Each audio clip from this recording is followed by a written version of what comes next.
Hey, what's up, guys? This is your host, King Gio. Well, I'm doing Uber right now, and I'm at the Uber airport. The Uber airport. I'm in Greensboro Airport, and I want to teach you guys, the ones, men and women who are starting to do Uber or Lyft, what you should start.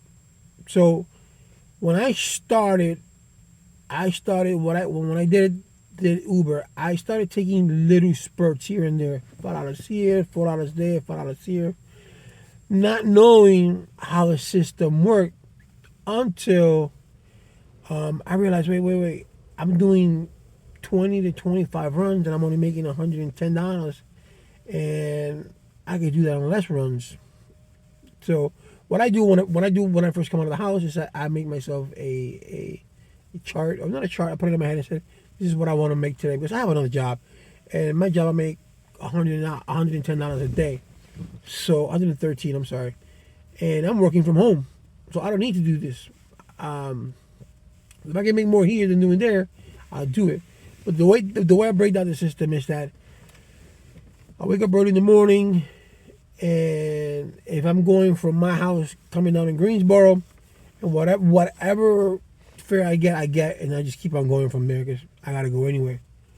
But once I get to Greensboro, and let's say you have a fare, or you're standing still, and it pops up and it says you have an offer to go from point A to point B. You got to first look at, remember, Uber goes 60-40. I mean, 60% goes to you, 40% goes to Uber. I know this for a fact because the other day I picked up a client, and that client was given, he paid $27 for his Uber, and I only got 15. Remember, he got 27. He paid 27, and I only got 15 to take him 20 some odd miles. So, and when I calculated, Uber does pay 61 cents per mile. It's like between 58 to 61 cents per mile. So you gotta look at the top. You gotta look at the top number. So you're not getting paid for the top. The top is the top number that you see where it says the address that you gotta pick that person up. That means from where you're at now, it's gonna take you to from where you're at now to go over there, which is 10 minutes. Let's say 10 minutes, and then from there, the bubble in the bottom, that tells you that how long it's going to take you from that point to that point. So if it says it takes me from where I'm right now, it's taking me 11 minutes to pick up that person. Uber's not going to pay for that pickup. They're going to they're going to pay once you start once that passenger is in your car. So you got to look at the bottom number, which is very important because sometimes you can say, okay, well, fine, I'm right next door. It's 2 minutes away. I can do that. But the bottom number is the one that counts the most, too, because you don't want to go 35 minutes. It may say 12 miles, 35-minute ride for $9. That just doesn't compute. I go, what I do is I go and I look at the mileage. I say how much it is. If it's 10 miles and they're giving me $10, then I'll do that because that's $1 a mile. That's $1 a mile. So I will do that. So you guys, so you got to be careful when you do that. So remember, like I said, Uber gives you they take 60-40. Lyft doesn't do that. Lyft gives you the dollar from what I know, and I've seen. Lyft gives you $1 per mile. So if you got 4 miles, they give you $4. If you got 5 miles, they give you $5. So you don't lose with Lyft. Like right here, I'm in the airport. If I got two different clients going to the same place, one is from Uber, one is from Lyft. Lyft will give me more than Uber. Let's say I go to Winston-Salem, they probably give me $18 to go to Winston-Salem with Uber, while I go with Lyft. Lyft will give me 30. You see the difference? So right now I got both of them on, but I'm not gonna take an Uber. I'm not gonna take an Uber ride. I will do a Lyft. So I'm waiting for a Lyft. So airports are good too to go to, depending on which airport you go to, depending on how many people, I mean, how many passengers. I mean, what size of the airport that you go to. Second thing that you got to do, do not do stops, because people, when they do stops, they stop and remember, Uber doesn't pay you for you to stay there. They just pay you once those wheel moves, then they start again. And you don't want to get in caught with that because that person can stay there. That person can stay there half an hour, 20 hours. I mean, not 20 hours, half an hour, 15 minutes. You're not getting paid for those 15 minutes that you're waiting outside. Okay, so I don't do stops. I rarely. It's like maybe if I don't see it, because it will tell you multiple stops on the bottom on the Uber app and on the Lyft app. It says multiple stops. So you don't do that. Oh, this makes one stop. So I don't do that. I try to avoid long distances with Uber, for the simple reason that Uber does not pay well, as far as that's concerned. Like I said before, I had a ride the other day going from where I'm at right now in the airport to go to South Carolina.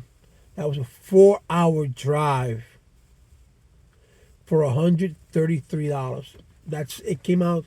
It was the machine said. The app said 322 miles. I declined it. Then the other day I was at home, which I live 40 minutes away from here, and it came out a Lyft on the weekend, and it said $322 to go to Knoxville, Tennessee. That was 288 miles, and I got paid $322 for a 288-mile ride. So you do the math. Who pays more? 300 and some odd, 322 miles for 133, or 322 miles, 322. It cost. It was the cost was $322 into 288 miles, and all I paid was $45 in gas going back and forth. It took me 4 hours while I was going, while I was coming. But in those 4 hours, I could have done Uber.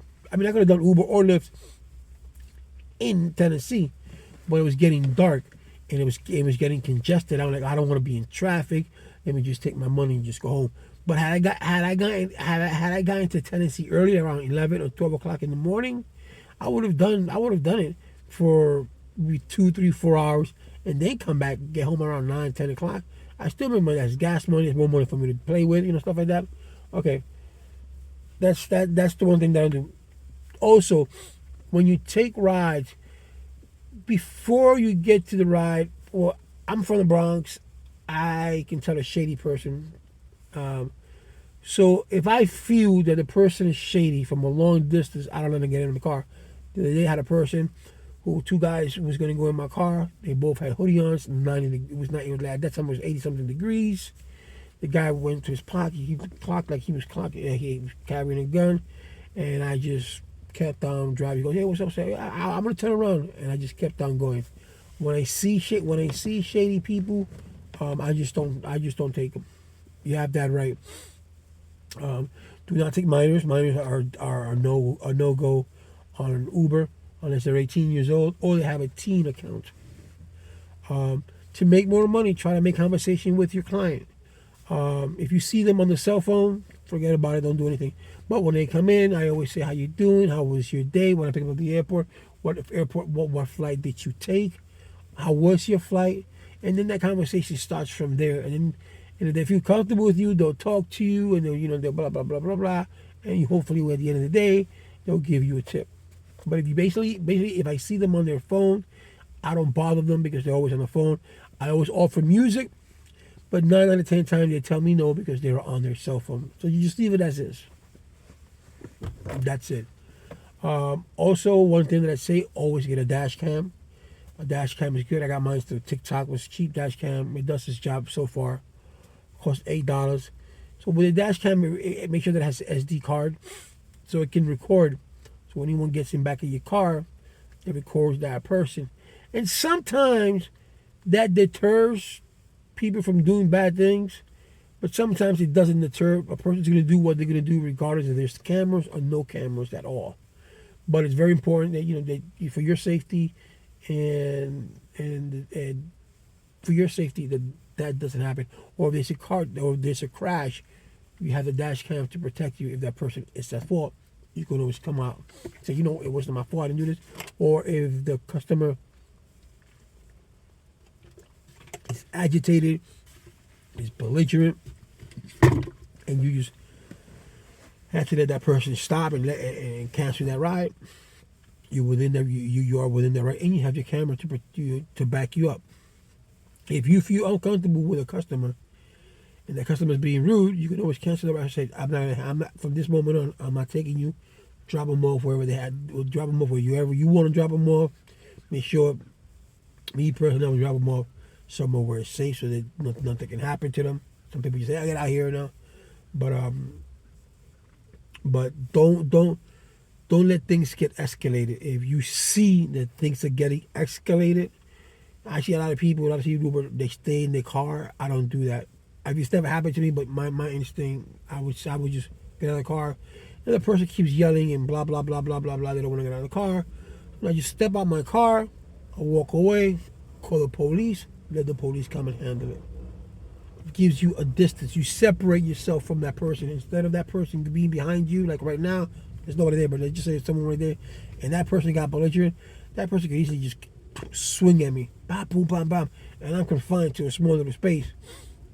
Not much I can do. I can try to defend myself, but there's not much I can do. So I would separate myself and just walk out my door. Don't lock them in, because you lock them in, then and they want to get out, then you get a charge. But you just open the door, you separate yourself from that person. You make sure you call 911, let 911 know, let the cops come, and let them deal with it. You're de-escalating that. If you're de-escalating. And like I said, you want to separate yourself from that person as far as possible, because like I said, they have an advantage to you back there, and you don't want nothing to happen to you. Your car, your life is much too valuable for this, right? So definitely get a dash cam. Keep your car clean. Like I said, make tips. Just keep your conversations. Try to make conversation. People will tell you their stories. And just keep on doing it. And at the end of the day, if you see that you don't have enough money, then take those little $5 for those $5 here, $5 there, $5 here, $5 there. Because those little $5 here, $5 there, at the end of the day, you're gonna get you'll see yourself at $100, $102, $150, depending on how many hours you work. Always try where the money's at to always try to do the surges. When Lyft gives you a surge, they say, oh, try to do 3 runs in a row. Try to do those 3 runs in a row. They will come one after the other. You just drop off. And once those 3 rides are done, you get a bonus of $12. There's sometimes they throw surges of $7.50. You'll get what is paid plus a $7.50. And if the customer gives you a tip, even better. So try to do, if you can, try to do the surges. And if you're on Lyft and if you're in a big airport, do airports. Because with Lyft, you get a dollar for the mile. So the person's going 40 miles, you're going $40. But it all depends too, because you don't want to. You don't want to get caught that you're doing 40 miles going, and then you get nothing coming back. You understand me? Let's just say you go you're in Fort Lauderdale, and they tell you to go to Loxahatchee. You drive all the way down to Loxahatchee, but once you get to Loxahatchee, there's no fares coming back. And that's a waste, because you want to make that money coming back, because you could pick up 2 or 3 people coming back, and you can make some money for gas money, whatever the case may be, but you can make money. But if you're not making, if you're taking that person on a long distance from an airport, or whatever, and you're not going to be able to make money coming back, then it's not worth it. You know, it's not like when I did the Tennessee that I got $322. That was worth it, because I could have done more over there, but it was just too tight. All I did was run drive that day for 8 hours, 4 going and 4 coming. Because I don't get paid for the other. But the passenger was with me, taking her daughter over there. So that was worth it. So try to minimize your time. In other words, see, the time that we've talked here at the airport, you can see there is no flights. The app will tell you, Lyft and Uber will tell you how many flights are going to come in at a certain time. So most people in the airport get Uber. Some people don't get Lyft. But when you do get Lyft, the Lyft pay is, like I said, the Lyft pay is way, way, way much better. And I don't understand why, Uber takes 40% when Uber, I can understand if Uber took 40% and they help you maintain your car. Your motor's going out, hey, take it to the shop, we'll take care of it. Your transmission's going on, hey, take it to the shop, we'll take care of it. You need tires. But these are things that it's not that they're fixing it because it's a personal use. No, it's got to be fixed because you're using it. This is your primary car, and this is happening because I'm using your service. So, and then Lyft and Uber, but should be able to provide you that service. I need my car fixed. It's like the TLC in New York. I think they have the yellow cab drivers. They have their cabs checked every 3 or 4 months. And when I used to work in a dealership, we used to have TLCs. They were good buys, even though they had 200,000 miles on them. They were good buys because why? Because they were always serviced. Always serviced. So Uber should pay for tire rotations. Uber should pay for tires. Uber should pay for oil change. And if the car is coming out, Uber, and it was done because you're driving with Uber, not your own personal time, but you're driving with Uber, and you have that specific car is for Uber. Then Uber, with the billions of dollars that Uber made, and they just came out on the third quarter that they were doing good, they should be able to do that. Look at now in New York, they got to pay their drivers $18 an hour. Well, the CEOs is making millions. Uber is paying you pennies.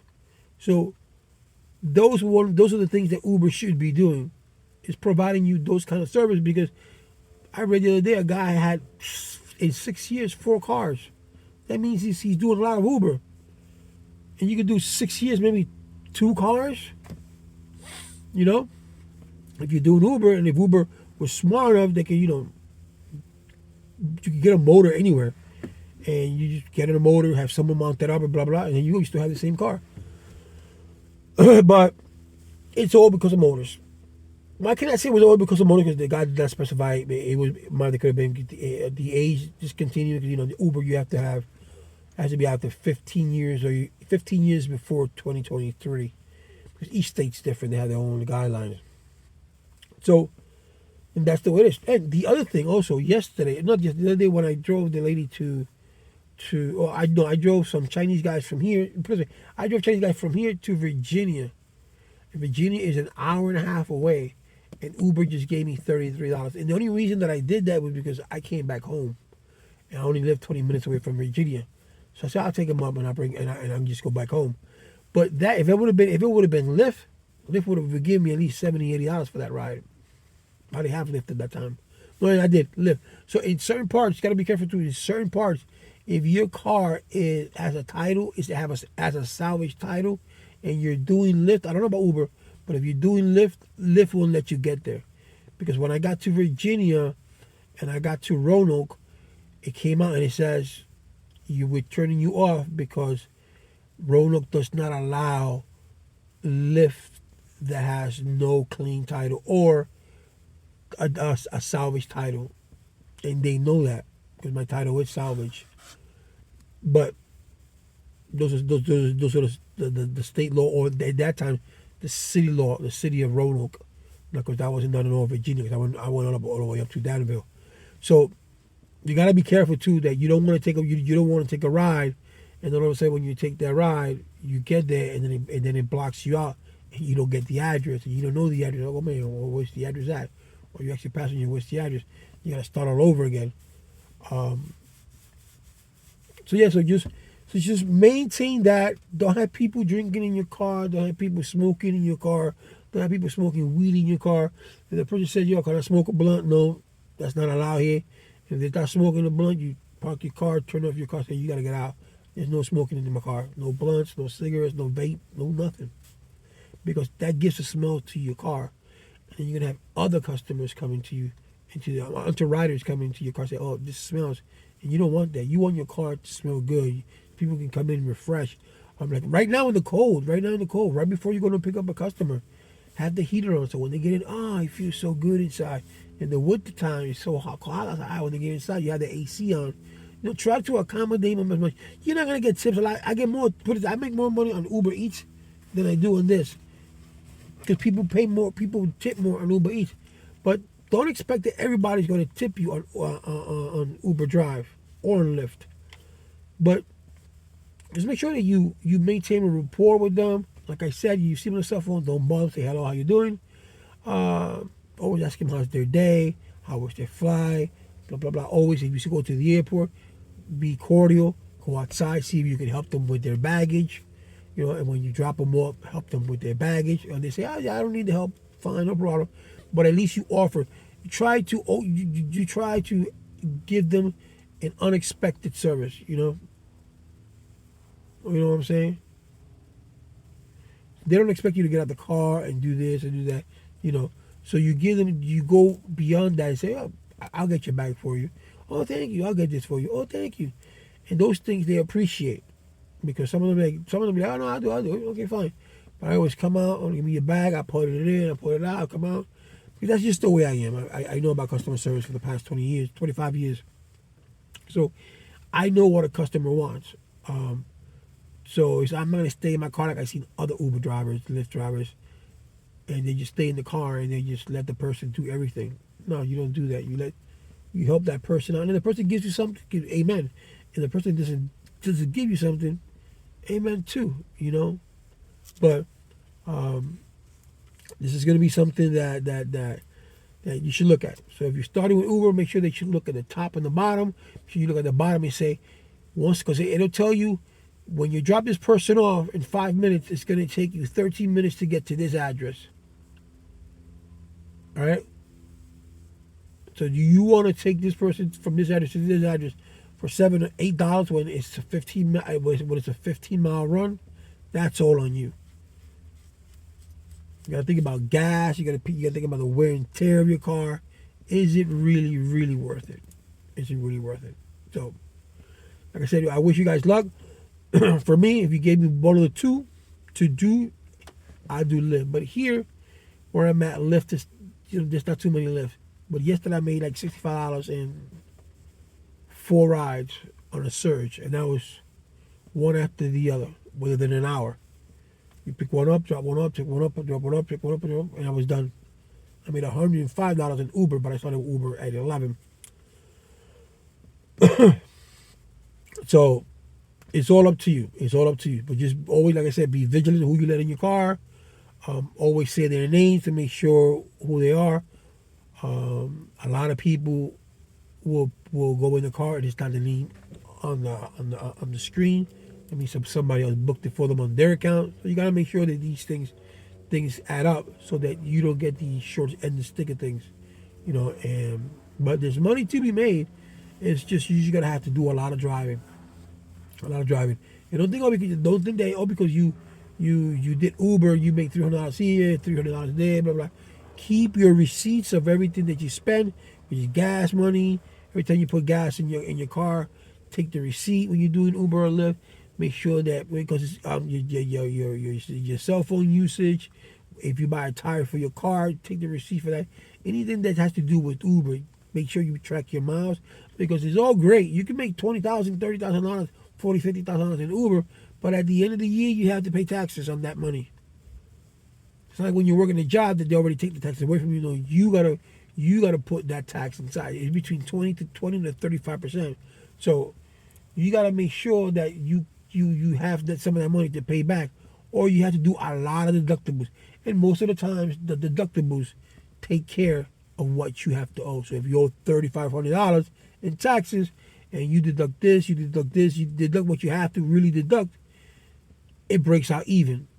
Or they can owe you the things you don't want to owe them. So that's something to think about too. All right, guys? You guys take care.